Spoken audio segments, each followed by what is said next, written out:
Hi, today I'm talking about food prices. Why are they so high still when a lot of the things that drive up prices have gone down? Well, we may never know the exact answer. I've made some notes here and I'll discuss it. I'm talking with a banana in my ear because um, I can at least trust a banana. The prices of a banana have not really skyrocketed compared to other foods where prices have gone up and stayed up. And even though the reasons why they went up have changed year after year,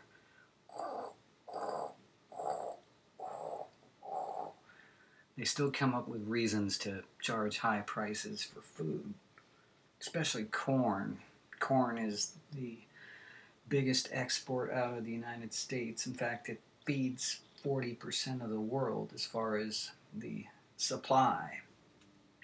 We all know from Economics 1A that supply and demand are these opposites that control prices, right? Well, let me take off these glasses because I don't really need them. By the way, these are cheap. I bought these for $1 at one of these dollar discount stores. And speaking of $1, this is also one of the last things you can buy for $1. I actually bought 2 bananas for 68 cents, and the actual price of the banana at the store was $1.05 per pound. So apparently the 2 bananas I bought were less than a pound. And so anyway, I'm talking to this banana because I trust the banana. I don't know if I could trust an ear of corn. So I'm not going to talk into an ear of corn. Corn is the basis for many products, not just food. I mean, it's used for ethanol, which of course is an alternative fuel source. And it's also used for art. It's actually used in crafting certain types of art. And then other non-foods it's used for are high fructose corn syrup. You might consider that a food. I don't. It's used in many soft drinks. And it's also used in cereal. You might consider that a food, but I don't. At least most popular cereal by popular brands, I don't eat that stuff. Partly because it's mainly genetically modified. Did you know that like 85% of American corn is genetically modified, whereas the world supply is only 30% genetically modified? Anyway, I'm just throwing these statistics out there. You can go research them for yourself to compare and see if I'm just making this up. And I swear I'm not. I'm reading these from legit articles. I mean, I read only from legit articles. I don't quote stuff from, sources that I think are sketchy. About.com I think is pretty good as an information source. Kind of like Wikipedia, except that, I don't know, Wikipedia probably has more credibility. But according to About.com, the reasons for high food prices have kind of narrowed down to 4 components. So let me share with you those components. One is that the U.S. government subsidizes corn, and it's used for biofuels, and whenever it is, that reduces the supply of corn. The next component is the World Trade Organization. They kind of control corn supply in the sense that they have limits to the amount of corn that can be subsidized by governments, at least involving the U.S. and the European Union. What else?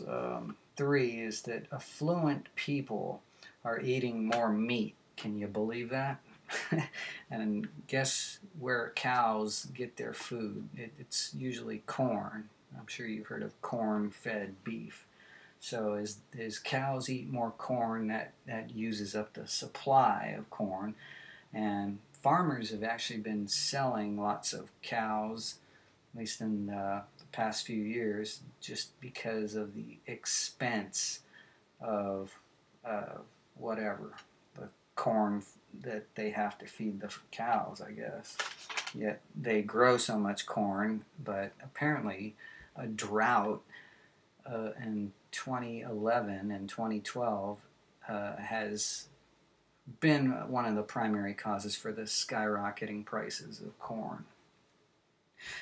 And the last component of why corn prices are so high, which drives up food prices, is higher oil prices because of the distribution of food. Requires, transportation, and because of that, if oil prices are high, like they have been, they've been over like $90 a barrel for a while here in 2013. That factors into distribution costs. So for some reason, banana prices are not skyrocketing, even though last year there were a couple different conflicting reports as to what was going to happen after the World Trade Organization had meetings about reducing tariffs for countries around the world on banana prices. I don't know what was all involved, but apparently banana prices were supposed to come down because of it. Then later in the year, there were reports that banana prices would go up due to heavy rains. So even though the drought is the reason why corn prices are so high, the excessive rain in South America, particularly Ecuador, is the reason why banana prices had to be higher, because it destroyed lots of the crops. And bananas, by the way, are the most traded fruits in the world. So maybe supply of bananas is huge all over the world, and that's why banana prices haven't skyrocketed. I don't know. I'm just sharing with you notes that seem to not add up, but the big question is how come prices stay high at the store even when these factors fluctuate, and yet the prices just keep going up? I'll do more research and get back with you, and hopefully we'll have some answers.